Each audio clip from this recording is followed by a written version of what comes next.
vi esta mesma publicação sobre a alegada circulação de testes falsos de patologias como o HIV, sífilis, portanto, entre outras, malária, para citar aqui algumas, que infelizmente estão em circulação. Agora, a referida empresa indiana foi encerrada, mas a grande pergunta que não quero calar é até que ponto o Estado moçambicano, representado pelos respectivos ministérios de tutela ou institutos, portanto, vocacionados no ramo da normalização e fiscalização, até que ponto estariam estes atentos a este tipo de cenários? Porque não se pode apenas descobrir depois de muito tempo. É preciso garantir que tais empresas nem sequer operem, que tais produtos nem sequer circulem. Porque quando se fala de encerrar uma empresa que está a comercializar ou colocar em circulação mecanismos de testagem de doenças bastante sensíveis que estejam fora do prazo, significa que efetivamente estes exames poderão estar a atribuir resultados, vamos dizer, imprecisos, inverídicos, que pode causar aqui um cenário não só constrangedor, mas também de complicação à saúde pública. Portanto, é preciso garantir que as entidades legais, as entidades competentes, no caso, nem sequer permitam a circulação ou até o estabelecimento de empresas que faltem, portanto, com este nível de profissionalismo, nível de zelo e nível de, portanto, de execução, vamos dizer, uma execução que seja eficaz do ponto de vista da entrega de produtos fidedignos para que se venha salvaguardar o bem maior que é a vida. Porque se permitirmos que tais exames entrem em circulação, atribuindo resultados positivos a quem é negativo, negativo a quem é positivo, isso significa que numa eventual situação de se pensar que alguém é negativo, muitas doenças poderão ser aqui transmitidas sem que houvesse necessidade para tal, havendo, portanto, uma fiscalização mais eficaz, muito mais, portanto, vamos dizer, muito mais apertada para que tal cenário não venha a se concretizar. Não sou a melhor pessoa para falar disto, tanto é que convidamos aqui o nosso Hélio Nhantumbo, o nosso querido Hélio Nhantumbo, que sempre tem cá estado e deixa o seu parecer, tem partilhado connosco a sua visão, e mais tarde vamos também agregar os comentários e as ligações daqueles que nos vêm a partir de casa. Para já, boa noite. Nhantumbo é sempre bem-vindo, sabe que esta é a sua casa, para nós é um prazer imenso tê-lo aqui em estúdio, e temos aqui 3 pratos fortes à mesa, a começar com o assunto da xenofobia, que agora vão para as empresas. Conhecemos as marchas como tipicamente levadas a cabo na via pública, entretanto, agora temos não só as marchas na via pública, temos também os grevistas a escalarem edifícios e a confrontarem, portanto, o corpo diretivo de diversas empresas privadas a exigir que nenhum estrangeiro se encontre lá empregue. Depois passamos para a questão do contrabando de combustível a lesar o Estado moçambicano e ainda esta situação que mencionei agora de existência de testes de doenças bastante sensíveis e até comunicáveis, transmissíveis, tal como o HIV, o sífilis, que são doenças de transmissão sexual, e temos ainda a malária. São testes, vamos dizer, caducados, fora do prazo, mas que se encontravam em circulação num cenário de grande risco à saúde pública. Boa noite. Agradecer primeiro a Deus pela oportunidade que nos concede estarmos aqui juntos, saudar a si, Clemente Carlos, saudar todos aqueles que se encontram lá em casa. A minha saudação é extensiva para todos aqueles que fazem possível este programa e vamos juntos avaliar, averiguar Moçambique, que afinal de contas é o país que nos viu nascer e em nenhum momento vamos abandoná-lo porque temos que lutar até vencer. É este país que nos viu nascer e é este país que temos que lutar por ele, direto ou indiretamente. E qual é o pontapé de saída que gostava de fazer mediante os tópicos que agora apresentei? Qualquer um deles, estamos aqui para... Tenha bondade. A questão da xenofobia. A questão da xenofobia está a tirar sono qualquer um sujeito, qualquer um indivíduo de consciência sã ou de uma boa consciência, sabe muito bem que todo ser humano tem direito à vida. Está plasmado, isto é constitucional, que todos nós temos direito à vida. E temos visto indivíduos que não estão a conseguir respeitar o direito à vida que o outro cidadão tem.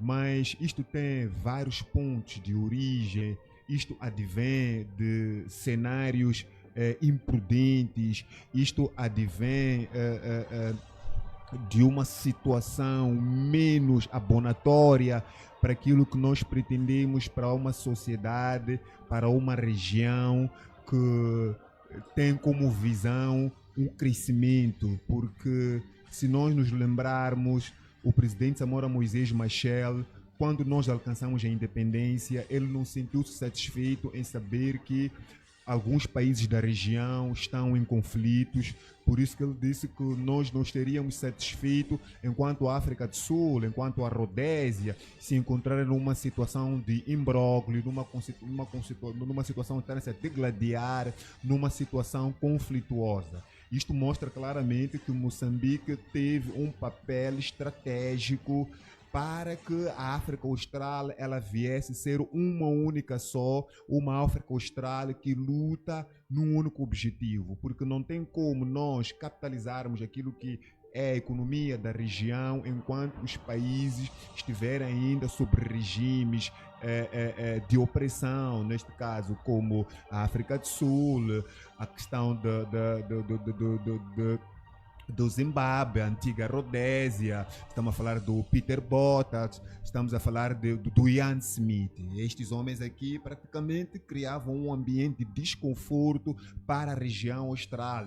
Era uma desestabilidade e Samora Moisés Machel foi quem abriu as portas, ele recebeu aqui vários líderes sul-africanos, zimbabueanos, antiga Rodésia, para juntos pensarmos uma solução para que a África Austral pudesse ter uma independência do ponto de vista de opressão, mas também do ponto de vista política e econômica. E isto hoje fez com que esses dois países, por mim aqui elencados, falo da antiga Rodésia ou Zimbábue e falo da África do Sul. Hoje a África do Sul desfruta de tudo aquilo que tem, não porque caiu do céu. Houve homens que entregaram sua vida, que entregaram a sua juventude para que pudesse ter uma África do Sul independente, uma África do Sul com uma economia que está na linha da frente, não só do ponto de vista da região austral, mas também do ponto de vista de África no seu todo. E é preciso com que os sujeitos sul-africanos tenham este entendimento que é preciso respeitar aquilo que são as alianças que os países têm, as parcerias que os países têm. E quando eles não respeitam, mostra claramente que eles perderam aquilo que é a sua identidade. É preciso ter uma identidade não só do ponto de vista de país de origem, de país que o viu nascer, mas a nível continental. Nós temos já a SADC, na altura era SADCC, que é a Comunidade dos Países Desenvolvimento da África Austral, e mais tarde tornou-se SADC. E SADC ela veio com uma visão estratégica que é para impulsionar aquilo que é o desenvolvimento econômico, enquanto que a SADCC tinha como uma visão estratégica não só do ponto de vista econômico, mas também do ponto de vista político.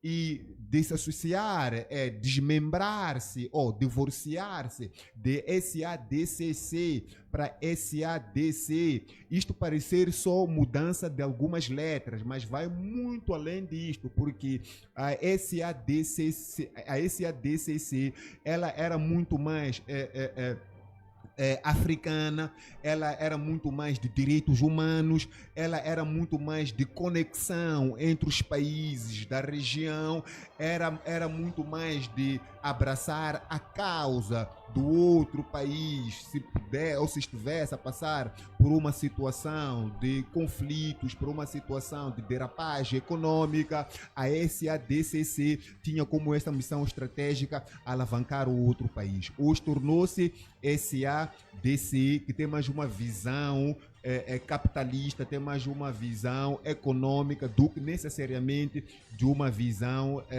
mais humana, humanitária, e isto tem trazido resultados que nós estamos aqui a ver na África do Sul. É preciso com que os sul-africanos venham conhecer aquilo que é a sua própria história. Mas eles dizem que estão a lutar por uma África do Sul justa e que os estrangeiros estão a tomar conta de tudo.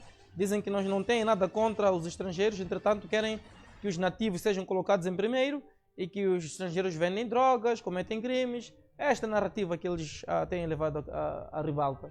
Isto, no meu entender, não constitui a verdade, porque não existe nenhum país que tem aquilo que é a sua economia a fluir por intermédio dos seus. É preciso que haja aquilo que é a diversidade cultural, econômica e política a nível dos países para que eles venham ter uma visão não somente limitada, mas uma visão além fronteira, porque se nós estamos a dizer que num determinado país nós não aceitamos outras nacionalidades, ou seja, indivíduos de uma outra geografia, nós estamos a dizer que nós somos autossuficientes e não existe aqui nenhum país autossuficiente, principalmente países do sul global, países que estão em via de desenvolvimento, precisam muito dos outros para juntar aquilo que são as suas forças, o seu pensamento para vencer, para deixar cair os obstáculos que se levantam naquilo que é a caminhada rumo ao desenvolvimento desses países. O que está acontecendo na África do Sul é uma visão, vamos lá, menos convidativa, é uma visão do sacarnismo, é uma visão sagaz, é uma visão que não tem como resultado aquilo que um dia eles aprenderam a ser. Perderam aquilo que é a visão estratégica a nível do ANC. A ANC que é este partido libertador, e este partido comungava de ideias como a ZANU-PF, como a própria Frelimo e a própria ANC. Esses partidos aqui juntaram e desenharam um plano estratégico para que viessem fundar aquilo que é SADC, se não me engano, nos anos 80. E, consequentemente, mais tarde, existia aquilo que é OUA, que é a Organização da Unidade Africana, e tornou-se OUA, que é Unidade Africana. Então, para dizer que é preciso compreender esses pontos, para mim, aqui elencados, para uma compreensão de onde é que nós viemos e para onde é que nós vamos.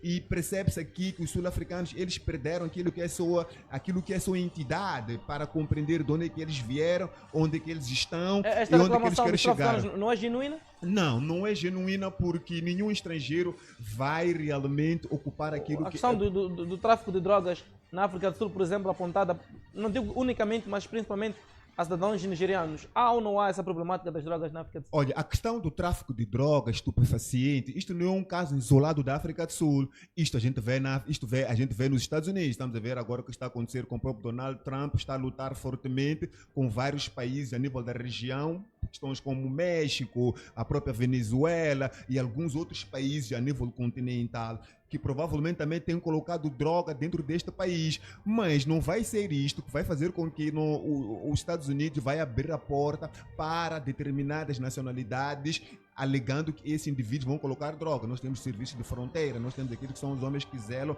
pela entrada e saída de indivíduos. Então deve-se reforçar medidas para que casos iguais a esses não entrem, porque a droga muitas das vezes entra em vários circuitos. Estamos a falar de cartéis, esses cartéis são altamente sofisticados, metem a droga de vários caminhos, e é preciso com que venha reforçar aquilo que é a própria segurança a nível deste próprio país. Então a África do Sul não se torna um país isolado. A África do Sul não pode aparecer e dizer que nós estamos a matar pessoas, estamos a expulsar pessoas porque estão a meter drogas. Há muito nigeriano que goza de boa consciência, que está naquele país e que ajuda a capitalizar aquilo que é a economia sul-africana. Mas também existem nigerianos de má fé, como também existe aqui em Moçambique e existe em qualquer parte deste mundo. Então, a raiz do problema não pode cingir-se pura e simplesmente em dizer que o nigeriano coloca lá drogas. É preciso primeiro compreender O nigeriano e outros estrangeiros, né? E outros estrangeiros, temos paquistaneses, por aí vai. É preciso compreender as nuances, é preciso compreender aquilo que é a dinâmica da sociedade, porque nós estamos numa sociedade muito moderna. Nós não podemos entender que a África do Sul de 1970, 1980,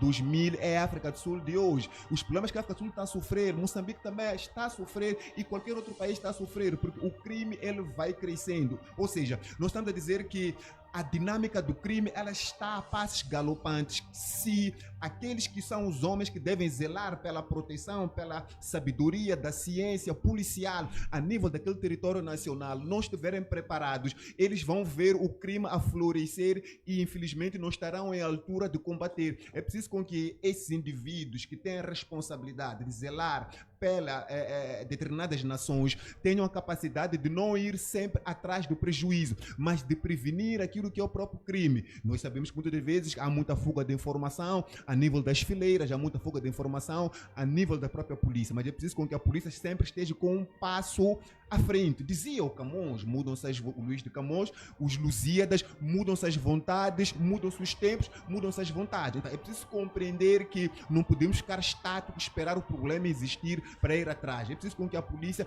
ela seja uma polícia com uma visão estratégica, sociológica, psicológica, antropológica, para ler o comportamento humano, para ver aquilo que são as dinâmicas do ser humano dentro de uma própria sociedade. Então, nós não podemos olhar como um assunto isolado para ter que dizer que os estrangeiros é que metem lá a droga. E se os estrangeiros metem lá a droga é porque também tem quem consome. O que é que o povo sul-africano, ou seja, o que é que o governo do dia sul-africano faz para combater? A África do Sul tem consumido muita droga e o que é que o Estado sul-africano faz para com que os sul-africanos não tenham esta aderência massiva ou em grande escala para o consumo de drogas? E isto acontece muito no ensino primário na África do Sul, são muitos adolescentes a consumirem droga. Então, para dizer que o sul-africano ele tem em mente que os moçambicanos vão lá para tirar aquilo que é o seu mercado de empregabilidade, os zimbabuianos, os tsuanas, não é muito bem assim. E se formos a ver os moçambicanos, por exemplo, que estão lá na África do Sul, muitos deles não estão em setores formais,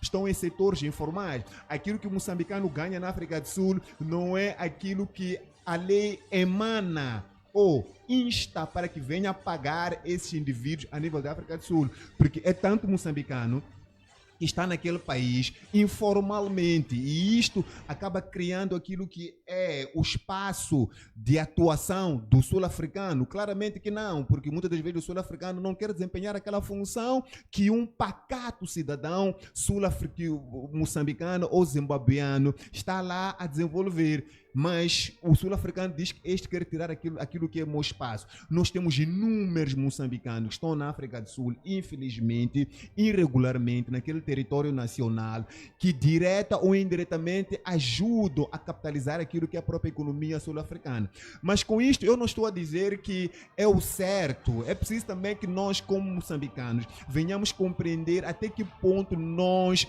nos encontramos como país para mudar este figurino, porque durante muito tempo as autoridades moçambicanas não se preocuparam com o seu povo residente na África do Sul, alegando que a África do Sul vai tomar conta das responsabilidades do governo do dia. O governo do dia ficou durante muito tempo num lugar de sombra, de brisa, de relaxamento, porque tinha na sua consciência que os meus filhos vão ser alimentados com outro pai. Estamos a dizer que quando um pai traz uma criança à terra, é preciso com que este pai tenha consciência de educá-lo, tenha consciência de dar um mínimo de dignidade a este indivíduo. É aquilo que Moçambique não conseguiu fazer e até então não está a conseguir fazer. E este mesmo filho acaba começando o dia na vizinhança, na rua, no pátio de uma outra casa, porque ele entende que na sua casa aquilo que tem que ser feito com o seu pai não está sendo feito, que é o atendimento básico, acordar, lavar a boca, tomar banho e ter uma chávena de chá.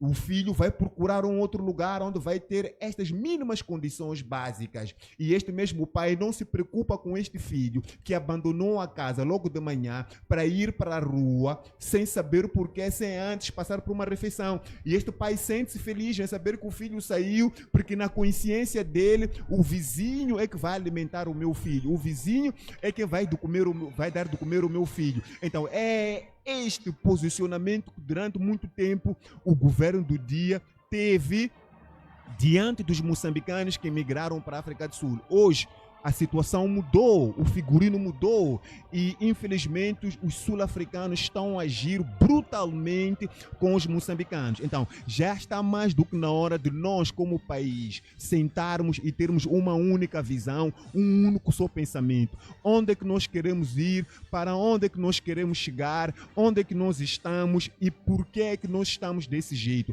Porque nós não podemos viver repetidamente com erros, com fracassos, enquanto nós temos aqui soluções neste país. Porque o que acontece dentro de Moçambique?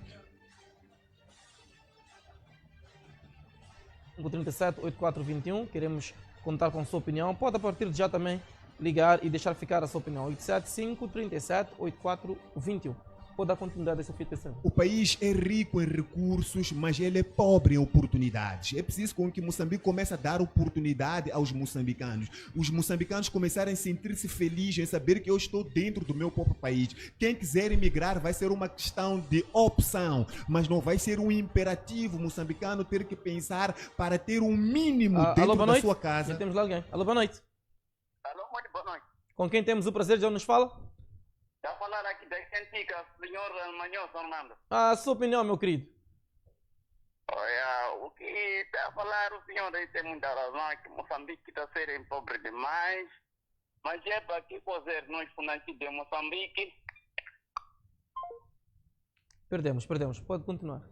É preciso que os governantes tenham a consciência que este país, ele é trivial, é um país comum, é um país para todos os moçambicanos e distribuirmos aquilo que é a riqueza dentro deste país, porque a falta da distribuição equitativa da riqueza dentro do território nacional é que cria este êxodo rural, este êxodo urbano desproporcional e as coisas quando não correm bem no determinado país onde os moçambicanos acham que ali pode ter uma solução para as suas vidas, as coisas não correm bem e voltam para o território nacional, o Estado moçambicano, ou seja, o governo do dia aparece como quem diz que não sabe nada. Nós acompanhamos agora o executivo a dizer que não é verdade que os moçambicanos estão a sofrer com a xenofobia. Isto por quê? Porque Moçambique, infelizmente, foi visualizar somente os sujeitos que estão oficialmente no território sul-africano.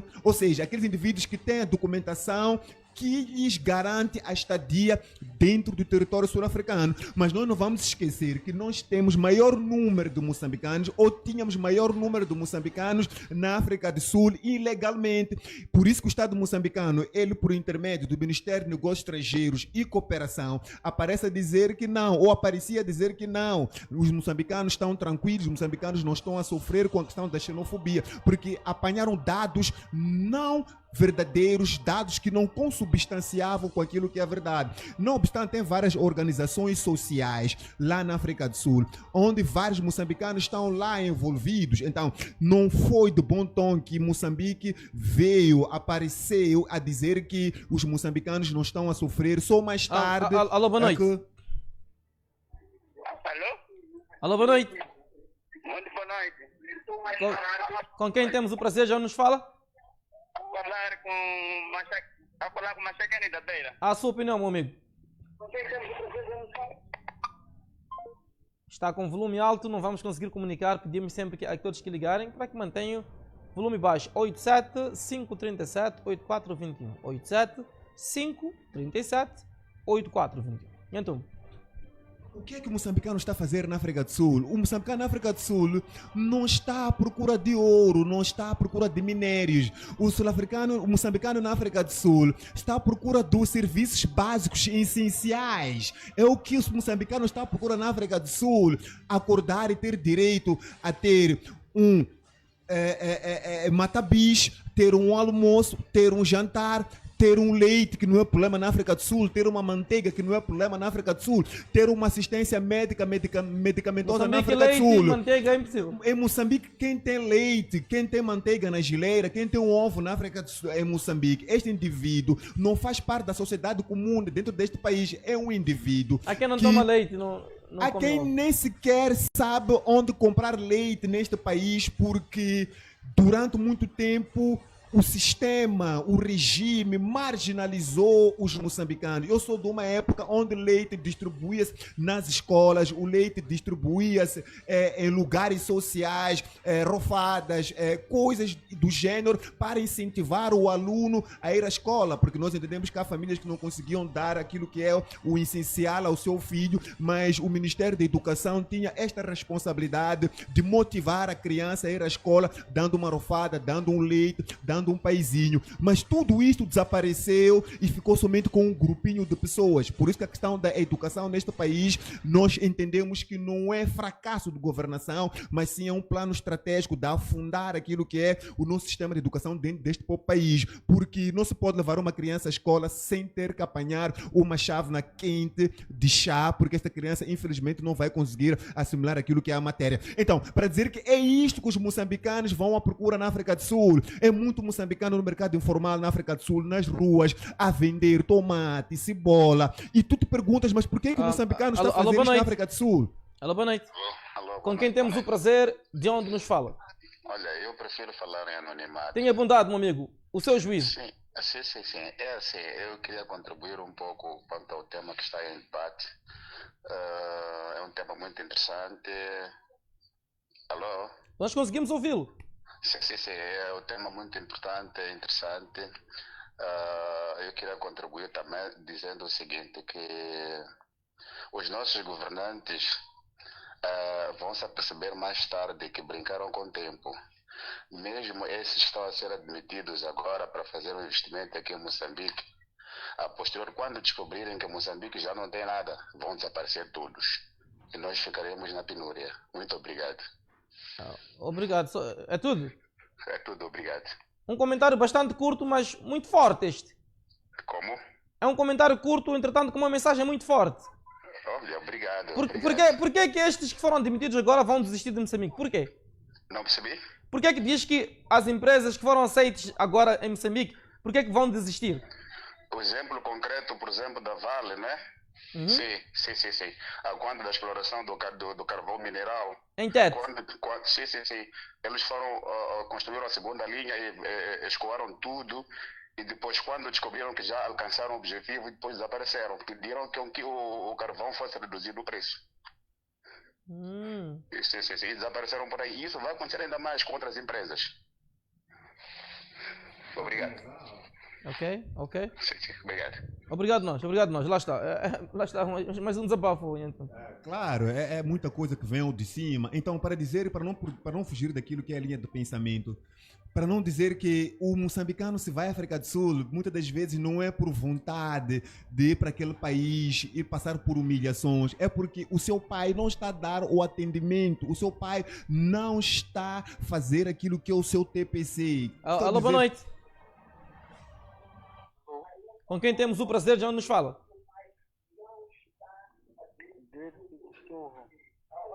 A sua opinião, meu amigo. Perdemos. O seu pai não está a dar. Quem é o pai? O pai é Moçambique.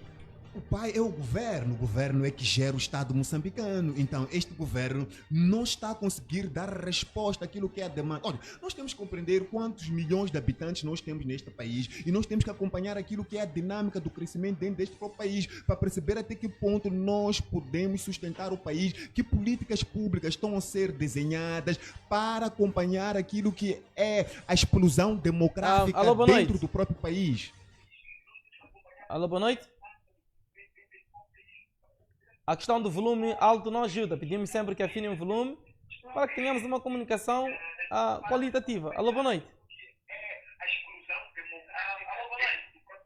Tenho receio que não vai dar lá muito certo. Então. Sim, eu dizia que